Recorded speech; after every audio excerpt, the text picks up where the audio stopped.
the time, but I will record these meetings. So I just started recording them.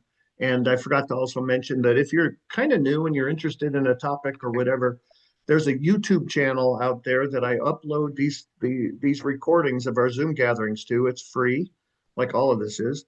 And I try to put in the intro in the title what basically we covered in that session, so you can watch those YouTube sessions. If you just search in YouTube for Short Wing Zoom, you'll find it. So yeah, who else would like to introduce themselves?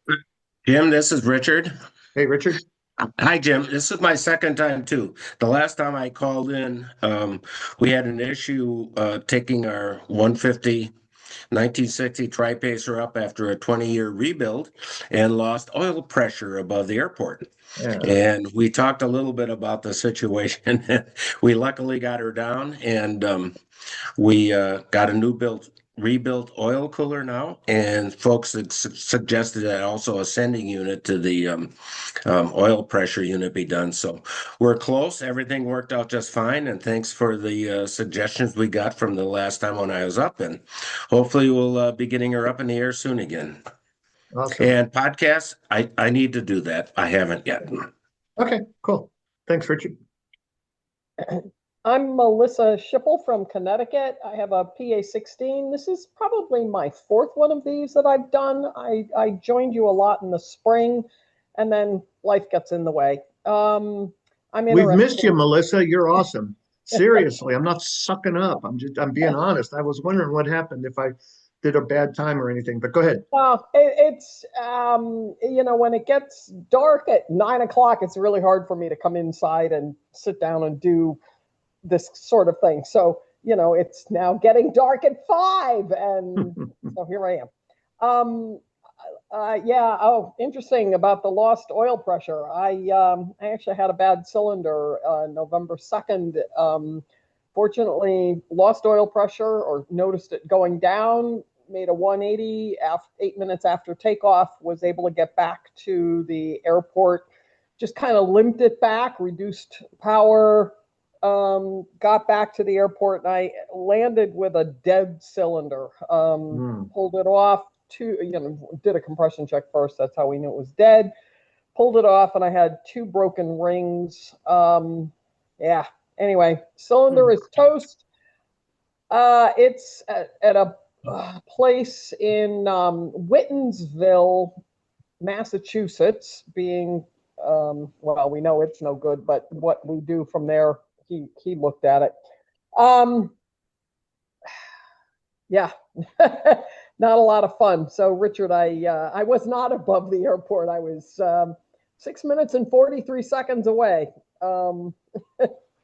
And it was a tense 6 minutes and 43 seconds, but I had good fields around, and I knew I was going to be okay. So, and no damage to the lower end. It was all upper end, all one cylinder. So, shit happens. We were lucky. We were right above the airport and got her down. There wasn't any oil on the stick, but now the compression checks and everything we got through, we got really lucky and everything's fine. So, yeah, it gets a pucker factor. Yeah, I had about a half a quart of oil left on the stick. Had a lot of oil all over the belly. Yeah, yes. It was, not fun. Anyway, I'm interested in the polyfiber stuff because I have some repairs that I need to do. Nothing to do with my landing. I have wear issues on my fabric because I put covers on it, and the leading edge of the rudder is wearing. So I'm just curious as to listening to repairs on polyfiber. Sounds good.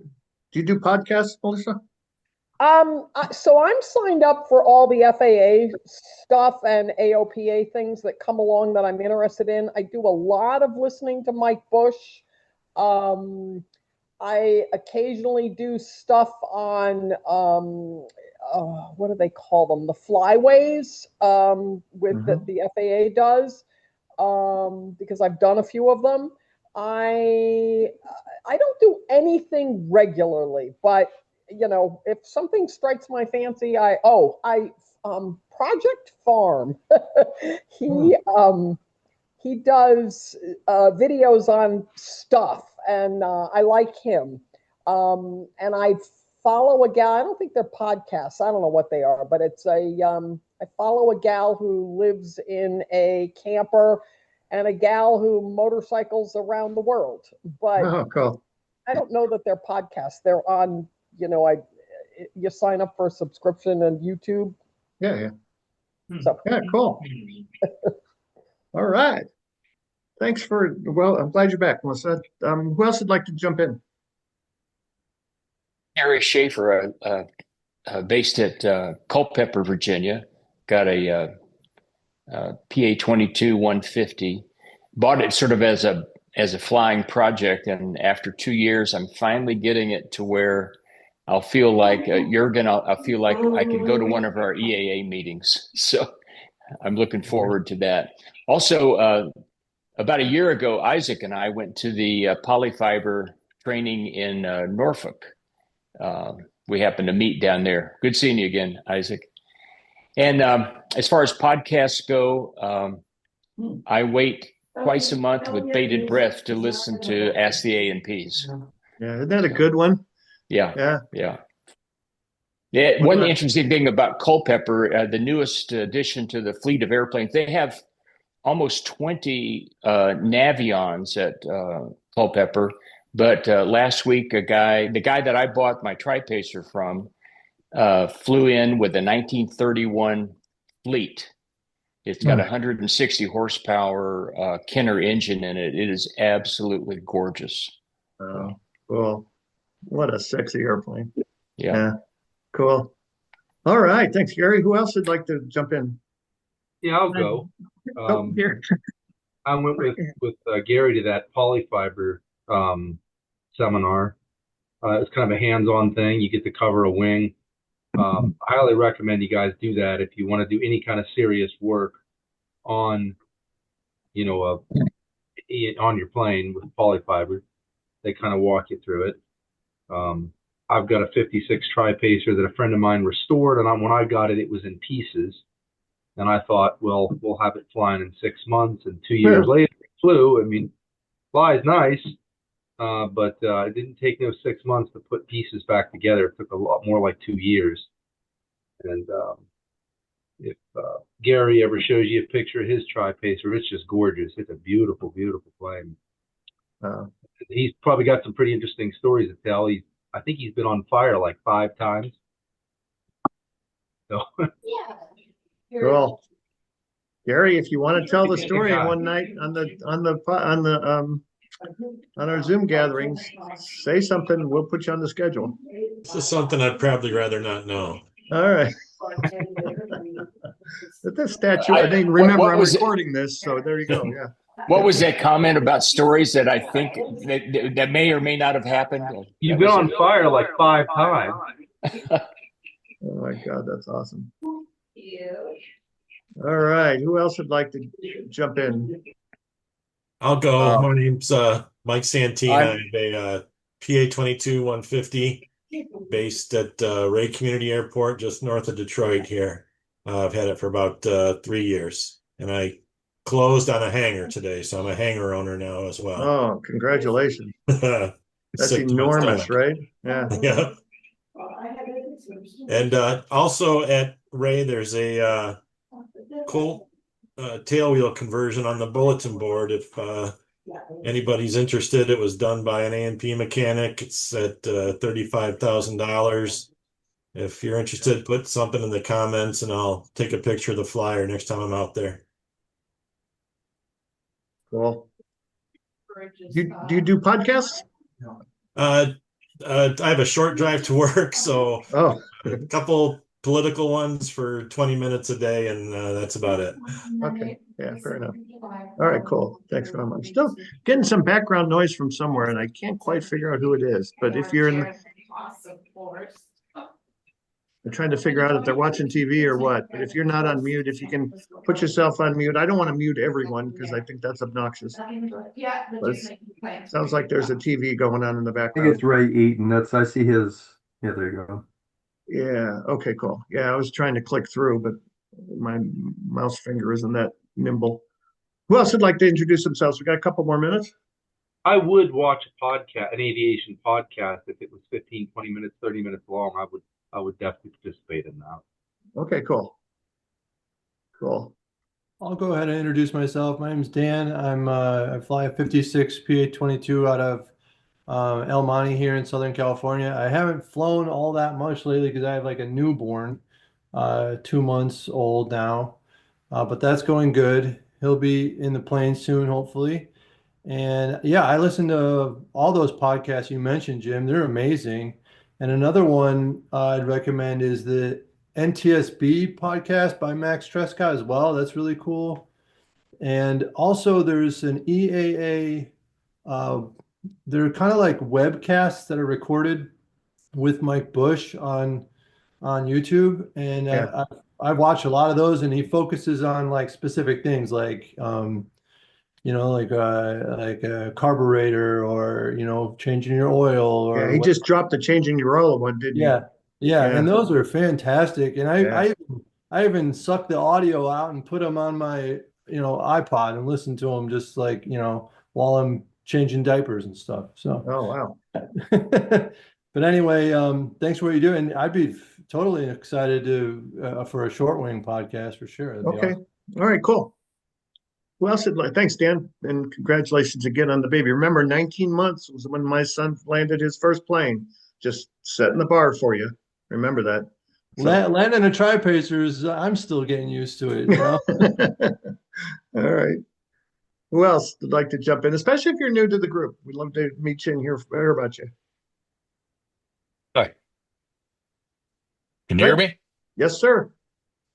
Name's Tom Donnelly.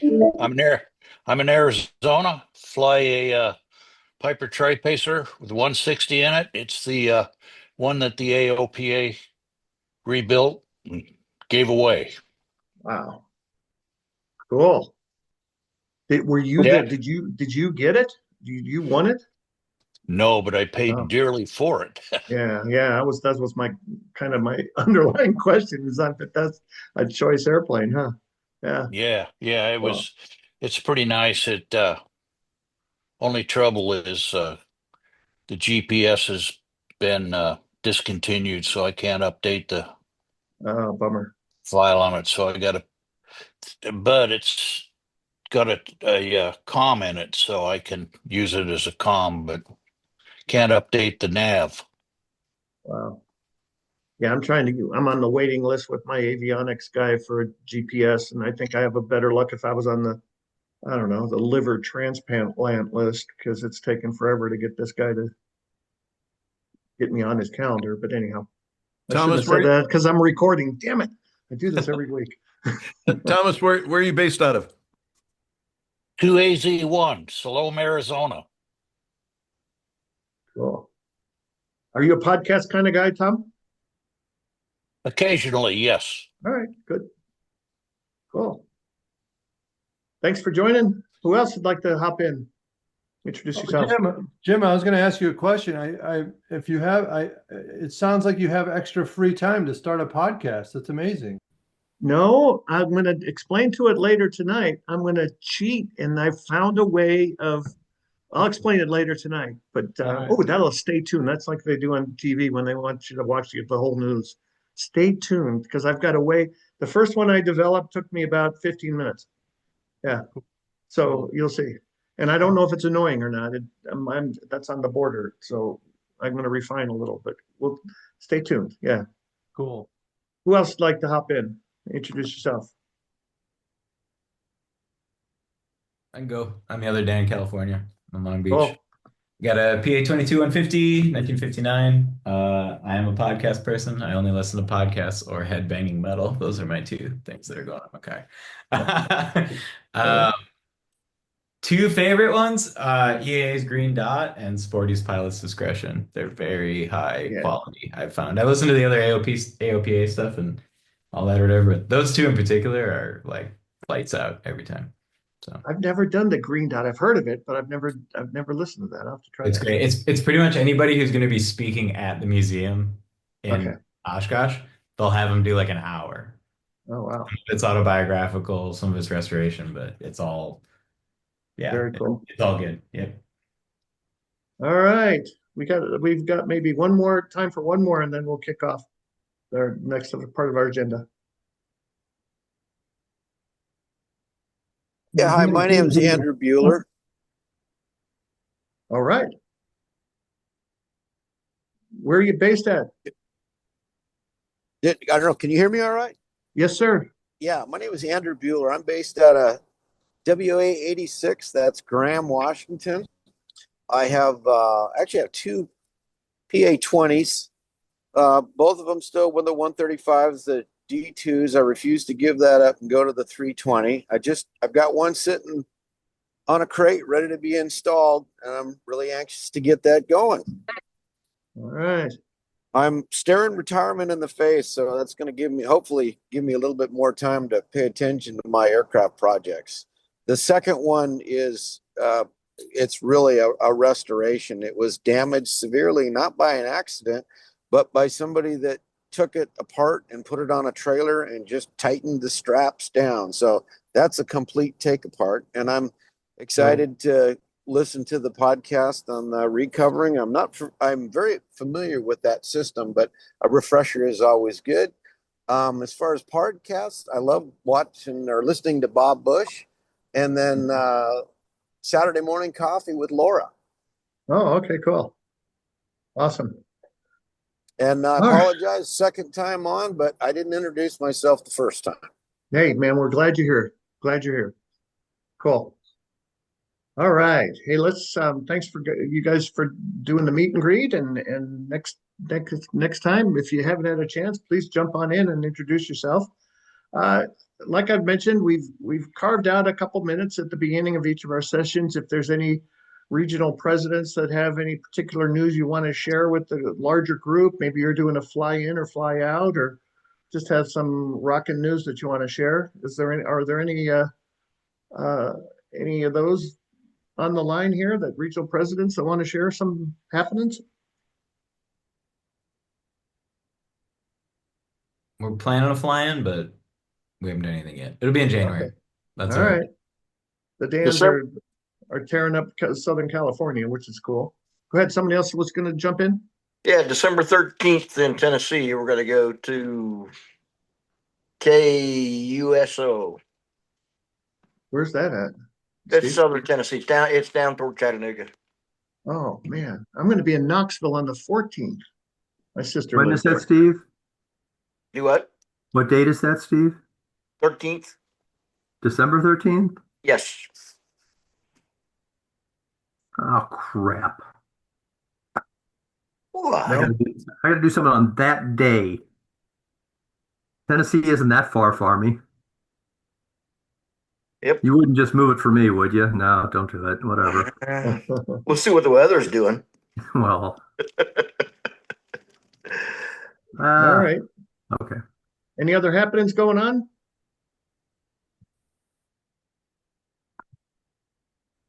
Let's go on to the polyfiber. I checked a little while ago on the participant list. I got to scroll again. Are the polyfiber guys on the call?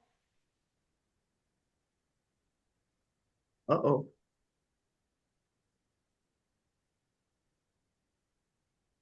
Uh-oh. I checked earlier and they weren't yet, but they jumped on right at the top of the hour last time. Either Gary or Austin, are you on the call? Brutal. Did you say Gary S? No, it's Gary from Polyfiber. Okay, sorry. No problem. And Austin from Polyfiber. I even sent them a follow-up and they were coming. And I just don't see why that they've joined. I hope they didn't get the time wrong. Well,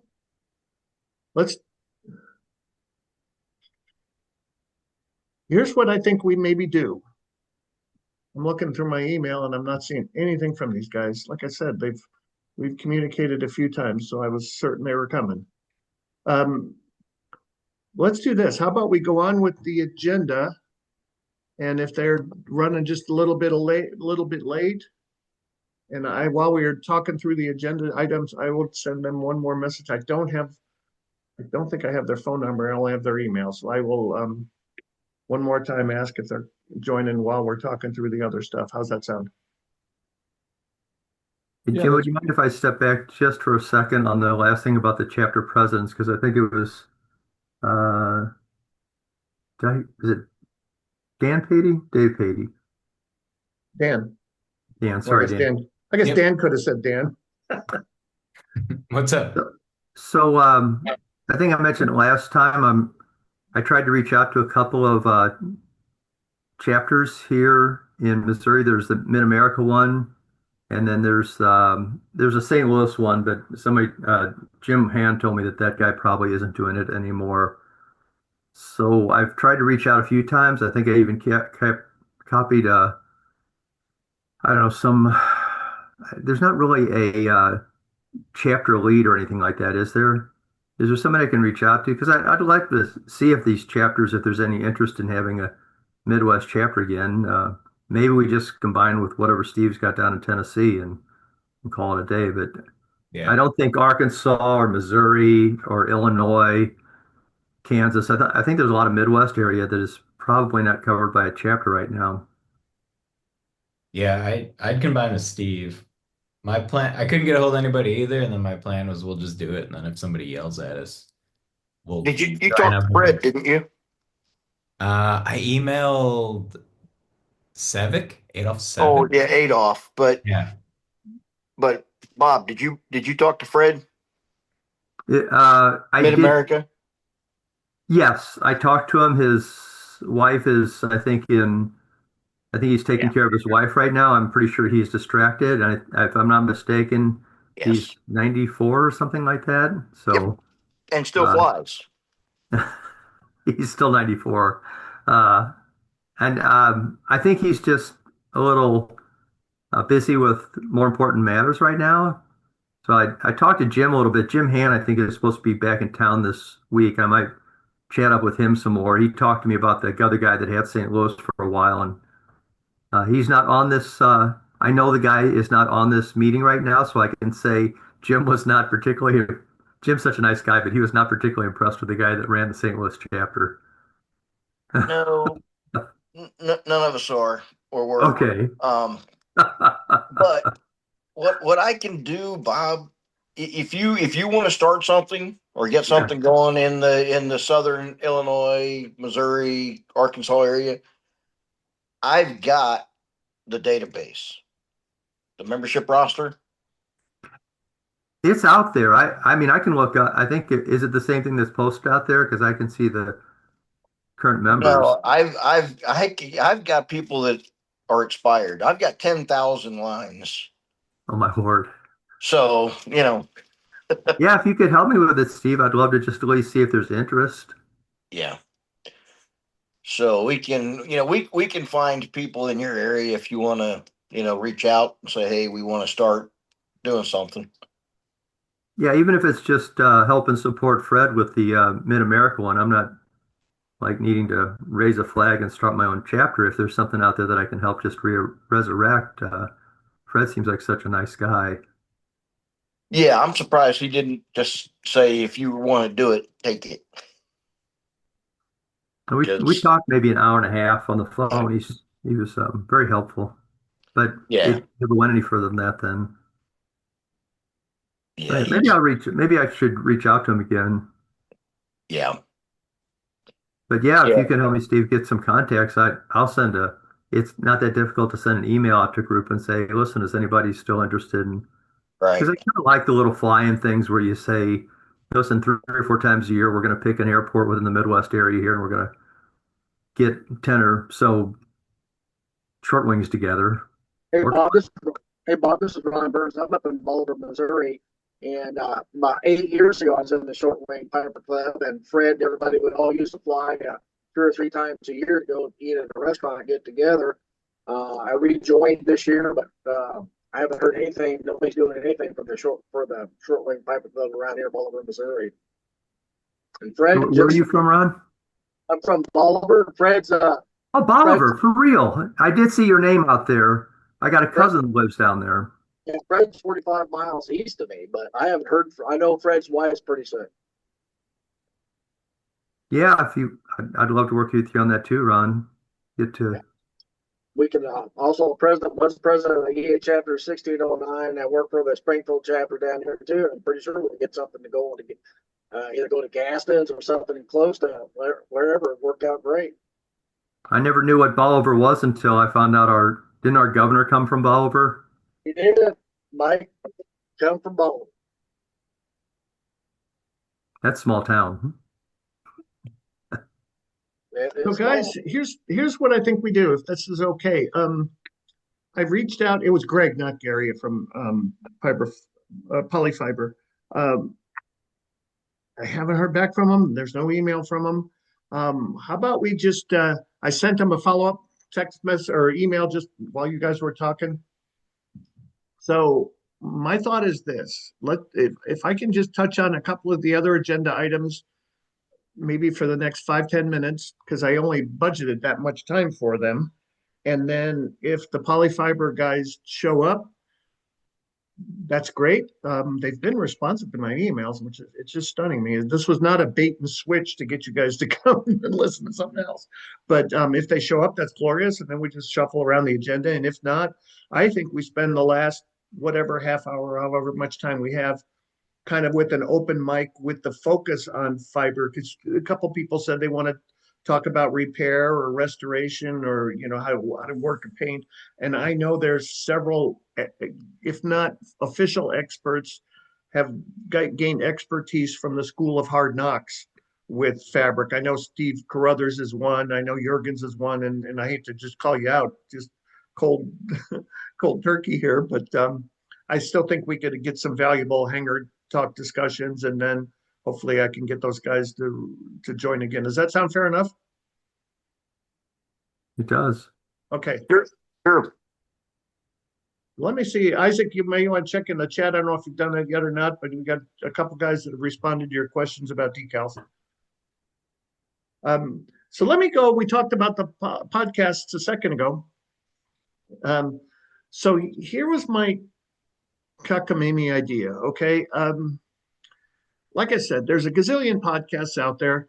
And you heard from if you don't do podcasts, you heard from the introductions and the meet and greet that the people that do use them, they're pretty high quality stuff. And it's just a great opportunity to learn rather than, I call it like dead time. If you're spending 15 or 20 minutes driving to the airport, yeah, you can listen to headbanging music or you can listen to politics. I got news for you. The politics is never going to change. The economy is going to go up. The economy is going to go down. The Democrats hate the Republicans and the Republican hates the Democrats. And so now you just saved 20 minutes. And I just love using podcasts to kind of feed my brain a little bit. So here was my cockamamie idea is there is a tool out there that I've stumbled on where I can take articles from our short wing Piper tips and techniques documents, or any document for that matter, right? So any document, and you can turn it into a podcast interview through artificial intelligence, through AI. So what I did is I took an article and I had them, I cut and pasted an article into an AI generator and said, make a script for two people discussing a podcast script for two people discussing this particular article, and make it lively and make it interesting. They don't just read the article, okay? I've got it so that a man and a woman are interviewing each other through artificial intelligence. Sounds reasonably normal and maybe a little computery, but not too awfully bad. And I told them to make the script, I think it was 3 minutes I wanted to, maybe it was 15, I can't remember. So AI printed out a script. This is how I have time to do this, Dan, okay? I cheated, I had AI do it, okay? So then I cut and pasted the script into another AI generator that does the voices. It's a podcast artificial intelligence thing. And it came out reasonably well. And my thought was, I'm happy to volunteer to do this, right? To where shoot, if I'm watching a football game, I can develop 6 podcasts before halftime while I'm sitting up plopped on the couch watching the ball game, and just schedule them to come out maybe once a week where there's, if you guys, I'm hoping most of you have the tips and techniques. There's 5 volumes. It's 8-10 inches tall now, my bookshelf. um, Rather than say, all right, I got to read those gazillion pages, maybe once a week or however often we think is valuable, just listen to the podcast. And same with the short wing news. If there's a cool article in there, I can turn it into a podcast. I will always attribute it to the original authors, so it's not like we're plagiarizing.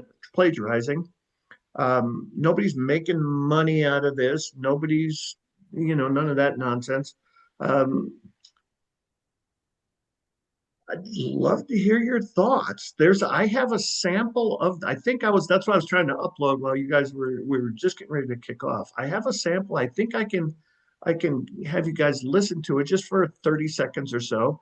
Again, the computer voices you can manipulate. There's 100 voices you can pick from. So I just picked 2 real short, and I'd love to hear your honest opinion, whether you think this is valuable or not. Just like these Zooms, I will volunteer to do it for the first year. The cost for these artificial intelligence podcast generator and host to get you out there so you can load it on iPad or Apple Podcasts and so forth is a whopping $9 a month. So I'll go ahead and spring for that. I can't believe it's only $9 a month. So I'm going to play that next if I can get that thing to work. And only for 15, 20 seconds, 30 seconds. You guys tell me if you think it's valuable or not. I just cut and pasted one that looked easy enough and relevant enough. It's on upgrading your nav lights to the LED nav lights that STC or that's out there in the Piper store. That's the article I heisted. No reason other than I think that page was open on my PDF when I opened it up. So love to hear your thoughts. I'm going to stop sharing and then resharing because I think when I originally shared, I didn't share the sound. So let me stop sharing and then resharing, and I'd love to get your feedback. And no hard feelings if you think I'm nuts. Well, nuts with regard to this. Just tell me. Let's see. Boom, boom, boom, boom. Share. Okay, so let's see if and Greg and Austin from Polyfiber, if you're on, please speak up, will you? Because we jumped ahead on the agenda. But if you're on, let me know and we can stop and go back to you guys. Let's see if it still cracks me up just how many of us spent years flying with that original Grimes tube, one little light pointed at a single gauge, and suddenly everything else on your panel is invisible. It's like a choose-your-own-disaster adventure every time the sun goes down. I remember thinking, which gauge do I absolutely not want to see tonight? It was always a trade-off fuel, RPM, oil temp, the rest just disappears into the void. And then if you try to nudge the light, your fingers get scorched in about 3 seconds flat. Oh, and losing night vision completely? That's the price you pay for even trying to see one dial. The only way to see everything is to flip on the big overhead cabin light, and then you might as well be sitting under a Denny spotlight. It's wild how we all just accepted that. But thinking back, the whole setup was basically an exercise in creative suffering, especially if you had to fly IFR and actually needed to read more than one gauge at a time. But speaking of living with it, Rachel, you did a ground-up tri-pacer restore for, 7 years? I feel like that's enough time for everything to change twice. 7 years was definitely long enough for every piece of avionics tech to go obsolete. So you get the gist, right? Love to hear your thoughts. Again, don't critique too much the voices because I got 100 to choose from and I spent a whopping 2 minutes picking the voices. But what are your thoughts? I thought it sounded pretty good. It did sound pretty good. Sounds great. It's scary, isn't it? Too scary. It literally took me 15 minutes from start to finish to get that thing done. And just as importantly, is it beneficial? Do you think you're able to subscribe just like you're able to do Mike Bush's or whoever's? If you guys would use it, if you guys think it's valuable, and again, the other idea is maybe actually start hitting some other folks that don't join the Zoom meetings or we don't hear from. And I would always have in the podcast an advertisement, quote unquote, to say, this is from the Short Wing Piper Club. Don't forget to join. Probably say something about our Zoom meeting, something like that. So I would add that as well. Joining the club, maybe mention the convention as we start getting closer. I have all that opportunity to do that as well. Yeah. So again, I'll shut up and listen to your feedback. Yeah, I was Jim, gonna say, just like, why not do it? And then maybe later on, if you want to have like actual humans talking, that'd be cool too. And once there's like a following or whatever, and we could even have some like specialty people on there or whatever eventually. But gee, I mean, if it really takes like you just really upload like an article and then you're just like, yeah, go make a podcast. That's what it is. Yeah, it's frightening, Dan, how easy it was. Yeah, I stole the idea. I'm doing all these by stealing ideas, but I know the Colorado Pilots Association is new. I know the guy that's trying to do that with them from their webinar, from their their newsletter. And I thought, wait a minute, we got the tips manual that would, and I thought we called the podcast the Short Wing Tips. Pretty clever, huh? Short wing tips, get it? It's all up here, man. Yeah, it's awesome. Wow. It's great. Took you a long time on that one. Yeah, yeah. No, it doesn't do any particular interpretation, right? It is still kind of pulling the data straight from the article, though, right? Yeah. The only thing they're doing is I asked them to add something like a lively conversation, so it's not a computer reading the article. No, that part you could really tell with, I think, that it wasn't just a monotonous voice. Yeah. Yeah. And, there's a snide comment about burning your fingers. I think that was in the article, but something else wasn't. I can't remember off the top of my head. Hey, it was way better than the King videos. Yeah. Maybe the King should use that. All right. Other thoughts? Jim? Yeah, Jim, is there any way to control the speed of the voice, the pace of the words? I think so. I think it was a little bit fast. Yeah. It reminded me of the story of the air traffic controller that was talking real fast to some airline pilot, and the guy was from Texas, and he asked the controller, he said, do you hear how I talk? Yeah. And the controller goes, yeah, I hear how you talk. He said, well, that's how I listen. And so I think for me, it would be better to be a little bit slower so I could kind of follow it a little easier. I'd be dumbstruck if you couldn't change it. You've got to be able to change it. So I'll check into that. Yeah. Because I agree with you, especially the woman I thought spoke pretty quickly. Yeah.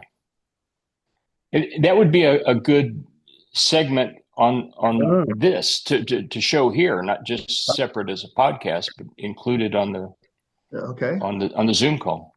All right. Okay. Could use it as something to generate open mic discussion. Yeah. Who's got other comments or outbursts? If you think it's a waste of time, I'm begging you to say something. Oh, I don't think it's a waste of time, Jim. I think that any time you spend will be, you can create these things in 15 minutes and pretty soon you have a whole bunch of them. People don't have to go and read. The old technology is a forum. That's what the Cessna 170 Association does. We're heavily invested in that. But, this is all new technology that you're getting into here. And the new younger folks don't read forums. And Facebook's getting to be real old too. So, anything that you can bank up and quite frankly, find a couple of volunteers to help you and go. I haven't personally gone through that tips book myself. I have it online right here, but you can get maybe if you had them all done, I might actually go and look at the tips. Exactly, Bruce. I was thinking the reason I thought of that tips book was it reminded me of college. I bought the textbooks. I'm not so sure I ever read the damn textbooks. Exactly. I bought the tips. I got all 5 volumes of the tips. Looks great in my bookcase. Right. But yeah. So it's going to force, I'm being selfish, it's going to force me to go through all the, the articles. And if you've seen the tips books, there may be, 25 articles on how to lean out an engine, or 100, whatever. I'll try to figure out the ones that make the most sense and try to keep them so I thought 15 minutes was about the sweet spot.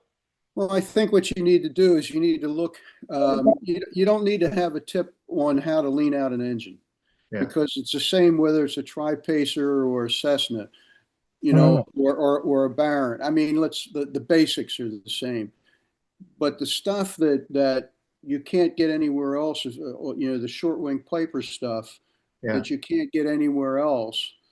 That's really Okay. the Great idea. stuff that ought to be first. Great idea. Jim, Yes, Steve. there's a huge problem here. Laura and I went round and round and round and round about giving away what the club members are paying for. Mhm. If you give away what people are paying for, they're going to quit paying for it. Okay. So you got to understand, I was adamant that no issues of the news were ever made public. Because why? If you start giving the news away, because Laura just wanted to email it to people. Well, if you do that, your members are paying for it. Why are you giving it to people who aren't members? So just be careful giving away what all the club members pay for, because your membership is already low. It will get lower. You know what? What would be a kind of cool one though too is if you had 10, just to think through this thing a little bit here. If you had 10 that were always available to the general public, 10 really common ones, the almost like frequently asked questions ones that people, but above 10 you have to become a member. It entices people because a membership is not expensive here. It's wonderful. That's not to ask you to up it any. It's fine the way it is. Oh, trust me, we fought hard to keep it low for that very reason. But it's almost like a kind of cool marketing thing too, that if it's done right, I'm not disagreeing with that. I just want to be careful. Don't give the cow away. Well, why not? So these tips don't have to be available, or they could be available to only members, just like your printed material is. You send it out to the members, of course, but you can go online, but you got to be a member to get logged in. So it's just a matter of figuring out how to do that. This is new technology. Printed publications, people aren't reading anymore. They want to see it in a flash. They want to be able to just listen to it. You guys are, I mean, I'm telling you, I'm talking, I am the webmaster for the Cessna 170 Association, 22 years doing it. We would have a hard time taking our forum and making anything like this. And this is what people want. That's why they go to Facebook. They go to the free Facebook and they talk about Cessna 170s, and I read it. And half of them, if they just, joined us, they could read about it in the forum, but they don't want to do that. Right. And our members are going to Facebook, just like I'm talking about the 170 members, just like the short wing Piper members, just like the J3 Cub members. Yep. They're all going to the free stuff that's easy to do. Do it when you can. Don't have to read much. Don't have time to read. Don't care to read, whatever it is. So I encourage you to really figure out a way to do it. But yes, if you want to survive as an association, you have to have members. So you have to balance that. Figure out how to do that. Believe it or not, 85% of our membership takes the printed news. Yeah. They have the option. They pay more to get it in print. In fact, just out of curiosity, Steve, what's the average age of our membership? Well, you're probably one of the younger ones. That's I turn 67 next week. I might be the youngest, and I like print. I don't like news. That's why I fly a tri-pacer. Like, it's like part of the thing. The demographics of the Short Wing Piper Club are no different than any other club. Nope. I can tell you that the Cessna, we're just a little over 1,000 members right now.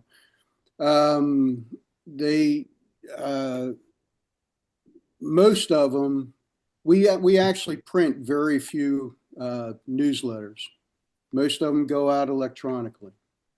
And that was just a matter of collecting email, sending it out to email, and then also sending, yes, eventually members are paying more to get it. And you know, it just, the Cessna group may just be a little bit in front of the Short Wing Piper Club, and where our older members have died or left the association.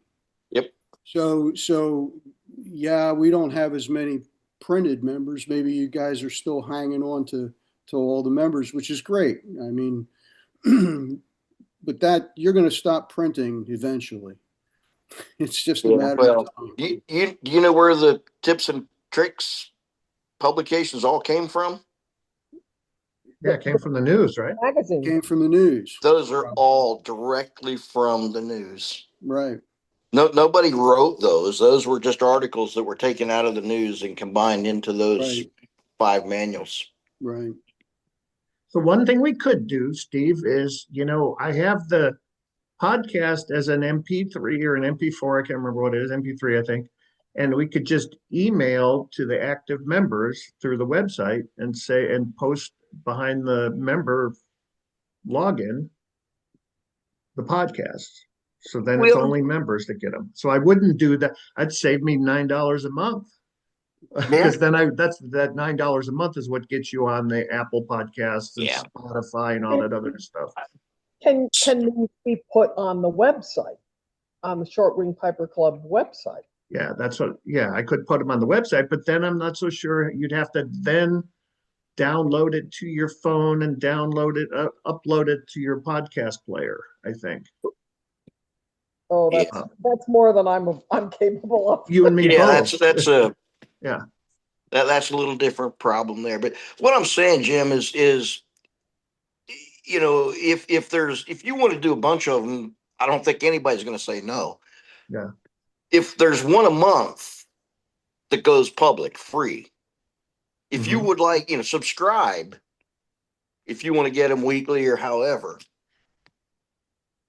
and get them into the club that way so they have access. Rather than the Apple thing that you're talking about. I mean, first of all, I'm not an Apple person. I'm an Android person. So for me to be able to listen to them, I'm an Android person. You don't use ForeFlight then? It's both. I do not. I use AdAir, which is free and awesome.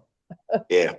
Yeah, you can upload the podcast to Androids as well. Mostly, yeah, it's the same kind of tool. But you know, when you do it through your smartphone, you get, if you can subscribe to it, and you know that a new series has come out or a new podcast has come out, you just click on it. Jim, what would you consider? That's a big part of it. Thinking what would we think would be successful, if how many views have to be on a podcast for it to be worth the time and energy? Because you may put 5 out there and see what kind of hits you get on them. There's a lot of marketing that has to go into that so people even know that they're out there. I mean, this group here would probably hit them just for the enjoyment of downloading them and listening to them. But this is 23 people right now. Yeah. You know, I know you're doing this as a nicety for everybody, and it's in your spare time or whatever. You're not monetizing it or anything like that, so you don't need 4,000 hits on it. But you know, if you hit 40 hits, I would think in Short Wing Pipers, that's 40, 50 hits would probably be superior. Yeah, I mean, I certainly understand what Steve's saying, and I get it. You don't want to give the milk away, but I mean, this manual is like 500 pages. I mean, there's a lot of milk to go around. You know, can we find another reference than the milk and the cow one? Dean Carruthers started it, okay? Techniques are up to 5 manuals. I have the first 3. I did not realize they were up to 5. I mean, I know they take the articles out of the newsletter, you know, out of the magazine. It's awesome that they're all categorized together. the first three kind of came out, I think, at the same time, which was when I bought them. And the index is fabulous. I use them all the time. And quite frankly, I like having paper. I like having a book that I can open and stuff while I've got the book open. Well, let me do this. If it's okay with you guys, I'll just kind of scratch my head and do some research over the next 2 weeks and see if there's a way, I don't know, that you can password protect the published podcast. I don't know if you can do that, where you kind of like the Zoom meeting. These Zoom meetings, you don't have to enter a password. That's how I set it up. But I could set up a password so that it's only members that attend this. And then somehow the password could be PA 2022 or something we'd all know. I don't know. Let me scratch my head on that. And if you guys have any ideas, I'll have my email address. Please call me or let me know. Jim, I don't think we necessarily want to make it a login or a sign in, for like particularly the Zoom meetings, but we just want to not give everything away. Put enough out there to entice people to go either join the club or buy the manuals. Yeah. That's a great point. I mean, this podcast would be an advertisement to the manuals, which are amazing. Absolutely. That's what I was thinking, Dan. I was thinking an advertisement and to join the club so that people And then I was also going to say, like, you could have a little QR code link in the physical printed magazine that comes out quarterly, and that could take you right to the podcast of that quarter or whatever. Yeah. All right, cool. How about we revisit this in 2 weeks? Is that okay? And if you guys have any ideas, additionally, my thought was rolling it out January 1st, if that worked. So if it was a go, yeah. Hey, Dan, you were saying that you can also do the opposite, right? Is put that QR code at the end of the podcast, takes you to Shortwing Piper Club, so you can become a member. Yeah, exactly. That's the ultimate goal. Cool. Oh, cool! What a cool idea. And we already have that. We already have that QR code. Yeah. Speaking of which, that QR code is on that on the Shortwing Piper Club conventions poster. You see it there at the bottom of the screen. I wanted to talk real briefly about this, just to kind of advertise going forward here. To remind you that our 2026 convention is going to be held in Greeley, Colorado. If you haven't heard yet, if you're new to the Zoom calls and haven't heard the spiel, June 22nd through 26th. Greeley's a great little airport. It's got a nice big long, I think 9,000 foot, 150 foot wide runway, and then a good crosswind runway. It's north of Denver, about an hour drive. So if you want to fly commercially from the Denver into the Denver International Airport, it's certainly doable. But even though it's close to the Denver International Airport, it's outside the Bravo shelf. It's outside the Bravo ADSB veil, so you don't need ADSB. So it's just a great little airport. They've got their arms wide open for us. They're going to let us use their conference room. They have a section of the ramp carved out for us. I did find some tent camping spots. They're not glorious yet, but I'm still working on it. Scott is volunteer. Scott Nauman is kind of the co-chair for this. As we've got some transportation, like a church bus that Scott's going to be able to let us use. We've got a few events already lined up for us. The Ames College, it's an aviation college that's based in Greeley, Colorado, has a drone and air traffic control simulation facility that they have agreed to give us a tour. And then they're also at another airport, the Fort Collins Loveland Airport, or Northern Colorado Airport, they changed the name, has like a single engine aircraft simulation lab that they're also going to give us a tour of. We have the Greeley Stampede, which is a way fun rodeo, starts that Wednesday, and I'm working on getting us some discount tickets to maybe do a field trip to the rodeo. If you've never done that before, that's way, way fun. The Colorado Pilots Association holds their mountain flying course the weekend before. So the 20th and 21st of June, if you want to come early and get some pretty spectacular mountain flying training, that's a great course to take. I've got a wine tasting and sampling place at a winery in Loveland, Colorado. I've got a storytelling workshop lined up. We've got Univer has offered to give us a couple tours, several other things in the hopper. So really encourage you guys to mark your calendars for our convention for 2026. So Any questions? do we fly to the wine tasting? You can fly to there. Well, you can do whatever you want, man. It's in Loveland, which is close to one of the airports there. They've got a pretty nice airport. Yeah, I'd I know hope where it that is. I'd hope that airport, it's called NOCO now. No, they renamed it so you couldn't pronounce it. No Call, I think is what it's called now, Northern Colorado. Um, it was one of those test beds for a remote air traffic control tower. And the facility was fascinating. These enormous screens with ADS-B, and they were in basically a mobile home. Their control tower had no windows and a gazillion cameras out there. Well, the funding got pulled, and there's just cobwebs, and I don't know whatever happened to those big screen TVs because I wanted one for my living room. But it's too bad we couldn't. They still do the tower. I don't know how the heck they do it, but they do it. So. Yeah.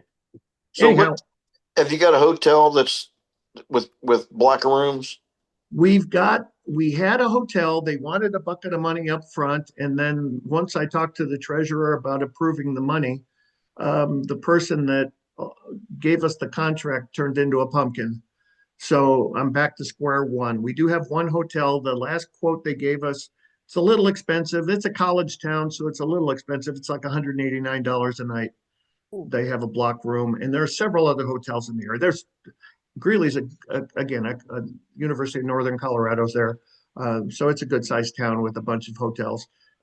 Within, I'd say, 3 miles of the field. I think most of the festivities are going to be at the airport conference room. I've got a real high-powered keynote speaker lined up. I want to brainstorm with Scott and a couple others with the board on if he's the right pick or not. Yeah, so the hotels are there. Like I said, the most of the activities, they've got a beautiful conference room at the airport grounds. Plus, there's lots of planes there. Yeah. One more last call for, I know we've only got about 20 minutes left. Greg or Austin from Polyfiber, you guys jump on yet? I think they got the wrong date. While we were talking, I checked my email, and you guys know I'm notorious for mixing up dates. I sent them the right date. I sent them the right time. So I don't know what happened. Well, these guys have been incredibly responsive to questions and ideas and all that. So I'm not sure what happened. Yeah. Last time it was on Wednesday, so maybe they got Wednesday in their head. You may be right, Steve. Yeah. Yeah. Trust me, I have a hard time figuring out it's Monday. Yeah. Has anyone covered a rudder yet or done any of that for the AD?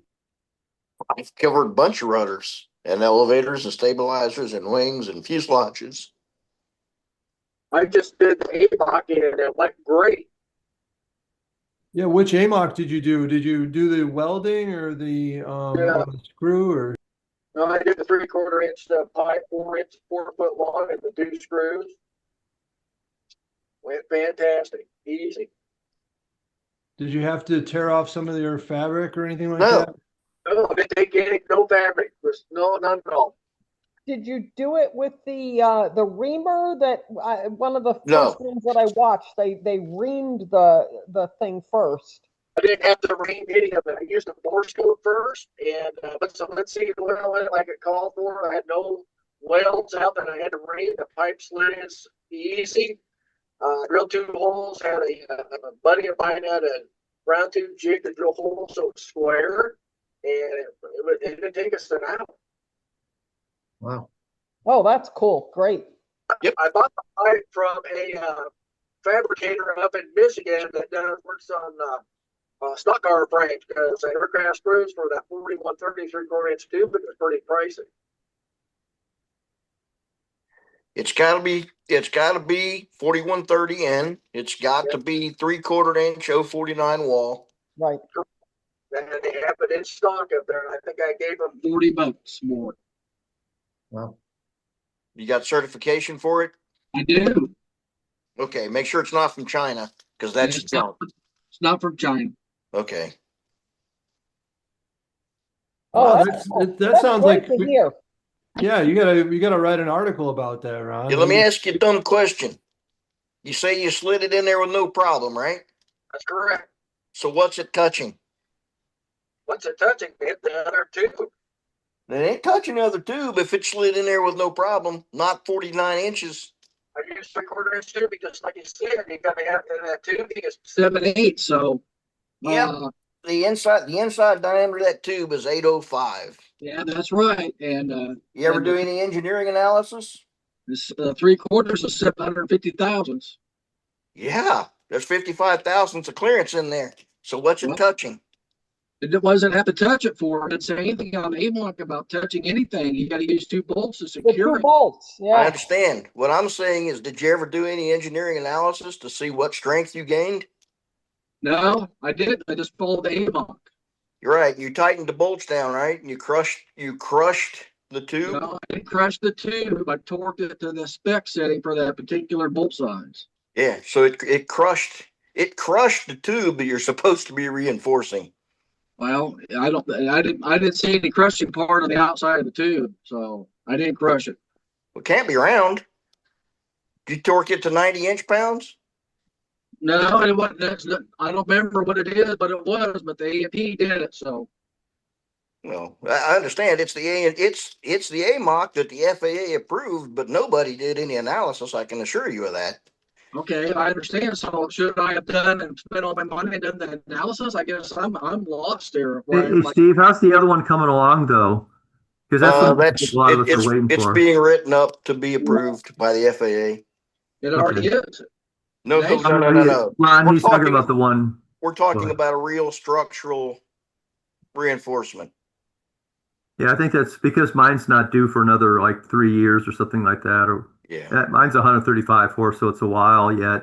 Mine too. And, I don't have any of those predetermined issues, right? I don't have a strobe on top and all that kind of stuff. So I'm just waiting for that one. It seems to me that one fits my needs a lot better.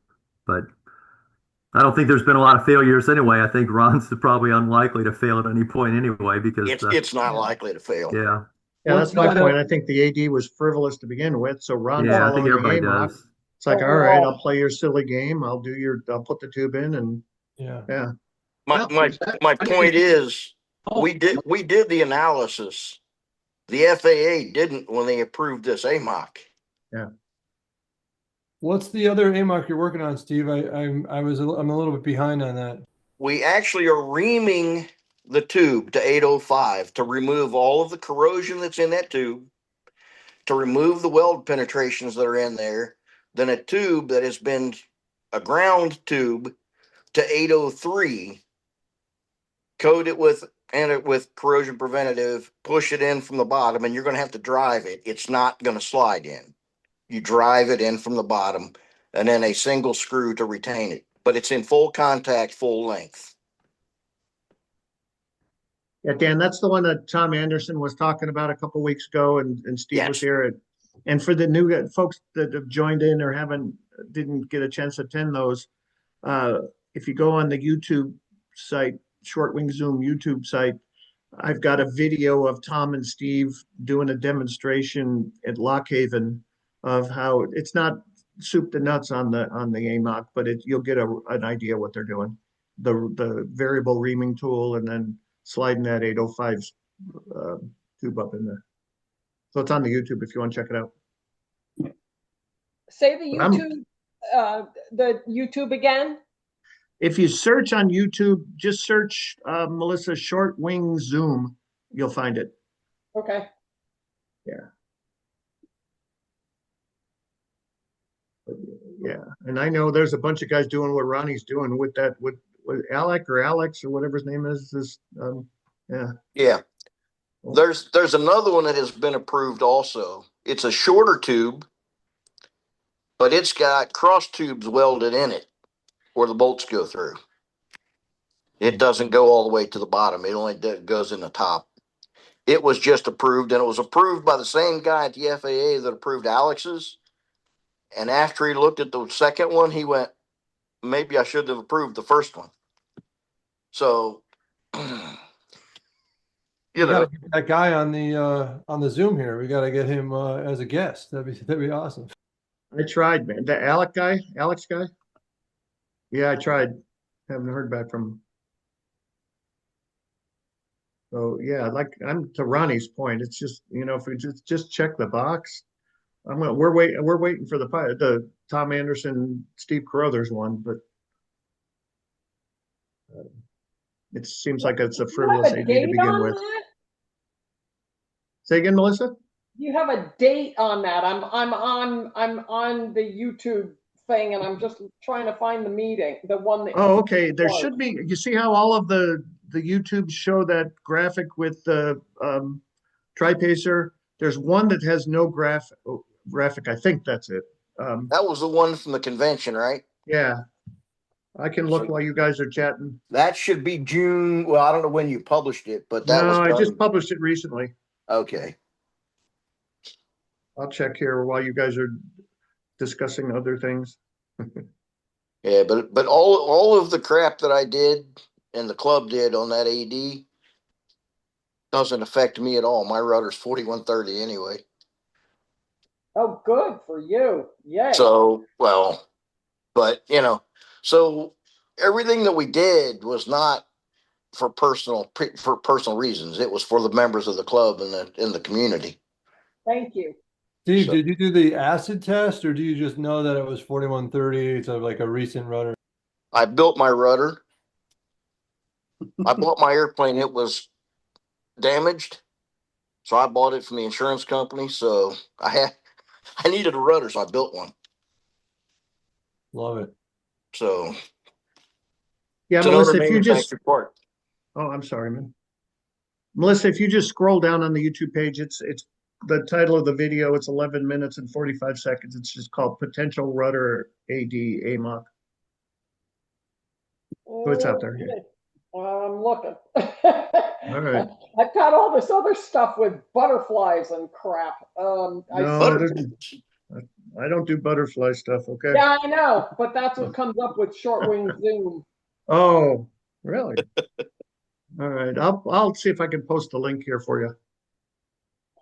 Thanks. Or email it, Jim, if it's after we leave. Okay. Yeah, I've got your email. Yeah, I'll do that. Jurgen, with your plane, is that one? Do you have the new rudder on your plane? I know you just recently recovered that and all, doing a lot of work there. Yeah, well, I just bought a rudder from Univer. So, Jurgen, mine is brand new. This is kind of off the current discussion here, but you've got a YouTube channel, right, or something that you're posting? Yeah. I've tried to look for it and I can't find it, so I'm evidently illiterate there. You mean what's the name?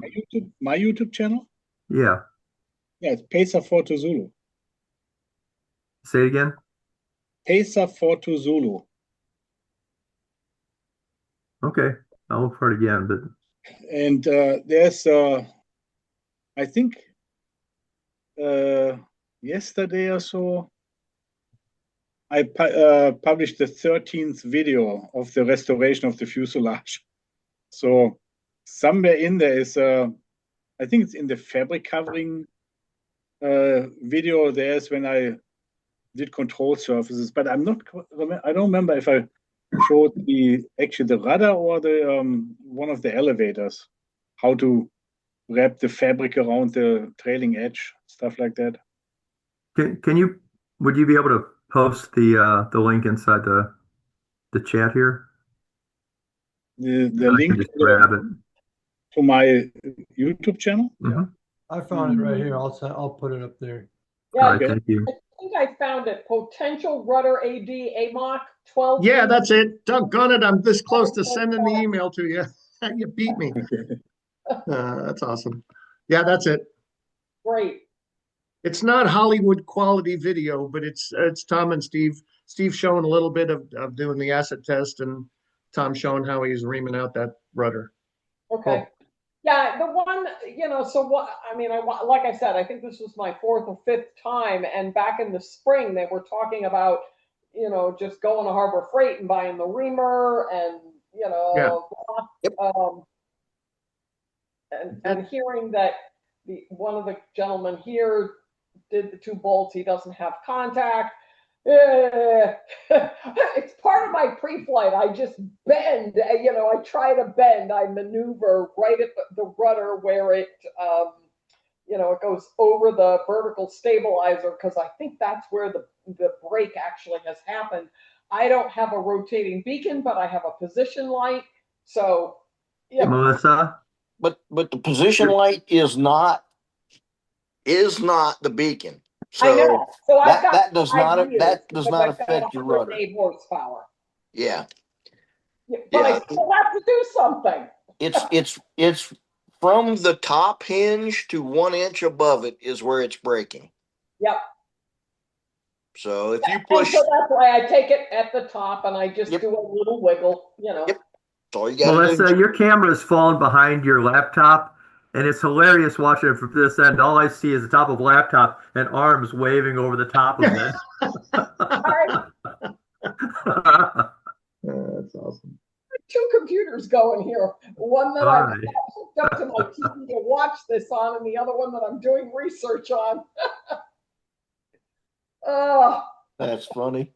So the other folks that are on the call, if you're interested in that AD video or the AMOC video, check out the chat window, and then Jurgen also posted his YouTube channel, which is great stuff too.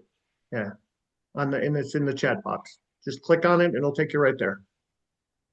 Yeah, but the legal disclaimer here, I'm not using polyfiber. I'm using the Stewart system. So if you want to use polyfiber, then my videos are not really that much of a help. Yeah. Well, again, sorry about the polyfiber, folks. I'll reach out to them and figure. I think we had a fair number of people that joined just for that. So I'm going to reach out and see if we can solidify another date. Yeah. Who was that?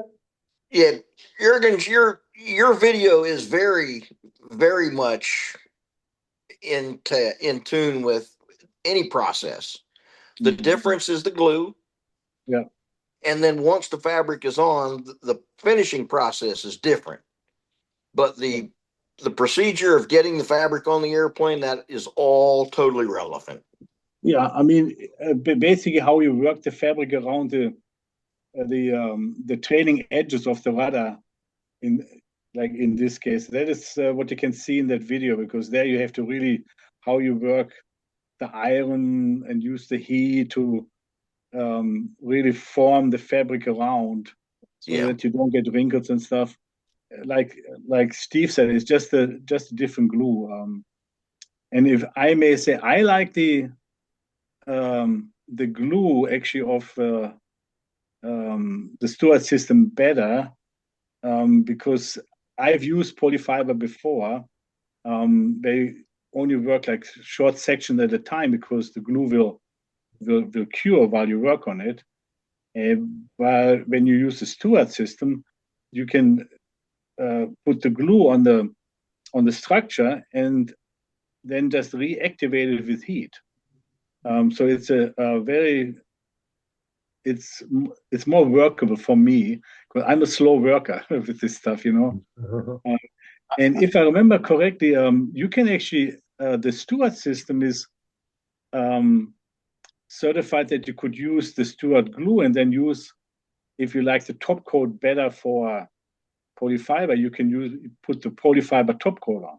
For repair, yes. Yeah. Oh, it's only for repair? Yes. Okay, I didn't know that.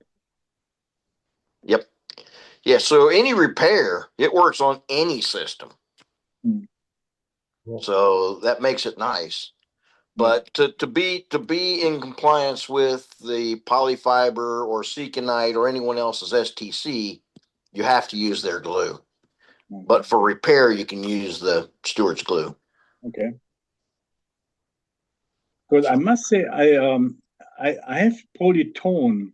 I used polytone in 2002 on my tail feathers when I had to do a repair, and I like the polytone. How easy it is really to spray.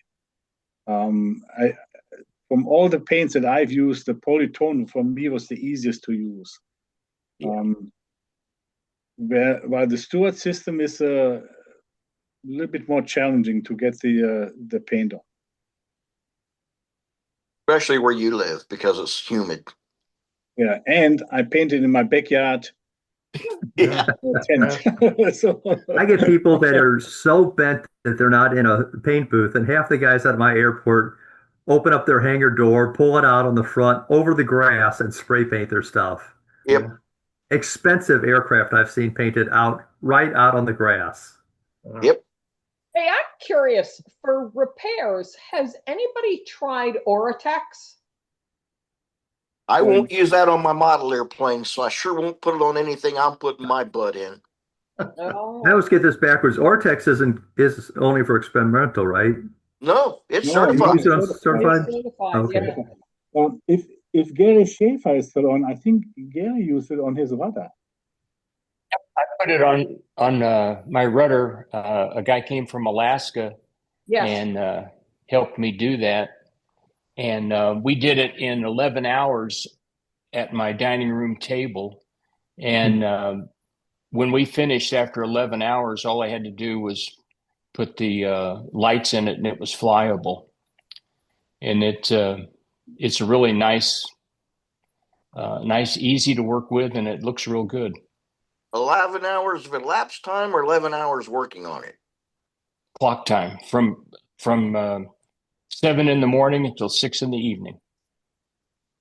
Okay. And we worked on it that whole time except for lunch. So that sounds like you could mix different systems on, one aircraft. You could have different fabric treatments on like control surfaces versus fuselage and stuff. Oh yeah. Oh yeah. I mean, if it's, you can have polyfiber on the fuselage, Stewart system on one wing, or Ortex on the other. You just have to do the right logbook entries. Cool. Very cool. And I'm looking at the Oratex as a repair for this leading edge of the rudder that my covers have literally worn the fabric. What is your airplane covered with polyfiber? No. It's really interesting. So it's painted with dope, and the fabric is Seconite. Okay, so that's all Seconite process. Okay. That is the Seconite process is dope. So yours is the easiest to repair. Dope is the easiest to repair. You can take a rag with butyrate thinner on it and wash the paint off to get down to bare dope or to bare fabric. You dope on a piece of surface tape. You let that dry. You brush a couple coats of clear over it. You put the silver on and you spot it with dope. And you're done. Walk away. Well, except that it's so you got to buy the silver. There's a whole bunch of stuff that you have to buy to repair a piece that's about a foot long by, an inch wide. Yeah, I've got many gallons of each, but you can buy it in small quantities, but it's more expensive in small quantities. Yeah, the quart is the smallest quantity you can buy. And like I said, this is a repair that's literally, an inch by 12 inches. The wonderful world of aviation. Yeah. Right. Yeah. Ortex, Melissa, has something like real fancy duct tape that you can I know. That's why I was curious. Thank you, Gary. That's actually a friend of mine. Is that an authorized repair on a certified airplane? I don't know, but it holds. I know that My for a fact. understanding is that it is. Yes, my understanding is that it is. I have not done a ton of research. That's why I threw the question out there. That Oritex is an authorized repair on Seconite? Yeah, it's authorized supposedly on every system there is. Yeah. No, I've not heard that. It is. That's true. I looked at their airplane at Oshkosh that they had in their booth, and the surface tapes were falling off. There's no way I'd put that on anything I fly in, and I can see daylight through it. It's not UV protected.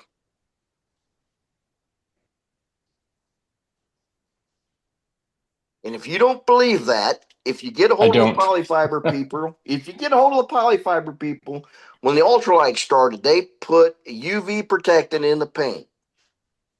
So you didn't have to use the silver for ultralights. And they'll tell you that's good for 5 years. And then you got to recover it. It's like sailcloth on ultralights.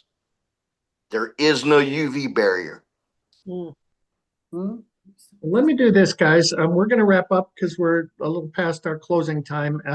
I've got on the screen the schedules for the upcoming Zoom gatherings. The December 8th is going to be the CEO of MyGoFlight is going to be come talking to us. They've got some pretty solid products that are kind of interesting to use as far as mounts, iPad mounts and camera mounts and all those kinds of things. And MyGoFlight is also going to come in and show us some of their cool things on the drawing board. They do a lot of video, not only just camera mounts, but the camera equipment themselves, and using them for flight debriefing and all that stuff. MyGoFlight is also going to be at the convention next year in Greeley, Colorado. They're based in Denver. So the CEO is going to come talk to us on December 8th on our Zoom gathering. He's a real good guy, and they similar to Polyfiber. I've never seen how do I want to say this? I've had 2 problems with their products over the 15 years I've been using them, and I'm telling you, they stand behind their stuff like mind-bogglingly quick. So it's a good company. The CEO is a good guy. December 22nd, I've been promising that I think we need an open mic night. You can kind of see by tonight with even Polyfiber not showing up, we had extraordinary conversations. So I think that week of Christmas, we'll just do an open mic night, bring up whatever issues or topics or questions or expertise, and we'll kind of have a hanger flying night. My thought is I was originally going to try to get an aircraft insurance person to come talk to us January 12th, but I'm going to shoot to see if I can get the Polyfiber guys to reschedule on that day. And because I know there's some excellent interest in that. So that's what's in store for us. If you got any questions or feedback or things you'd like done different or whatever, kind of same deal every week or every time we do this, just please let me know. You see my email on the bottom right corner of the screen, and my phone number. You can call me or text me or email me.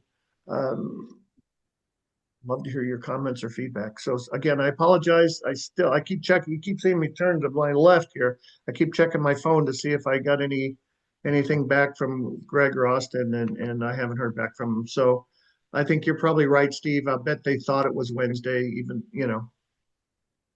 I don't know. So I don't know what to tell you guys. So sorry about that. I wish that they weren't able to show up, but they're good folks. I not at all. I don't think they deliberately stood us up. So, okay, let's put it that way. So thanks everybody for joining. Thanks, Jim. Yeah, my pleasure. This was fun. Thank you. And again, if you got my information in the lower right corner of your screen, I'd love to hear comments about the podcast thing too. Thanks, Jim. It's awesome.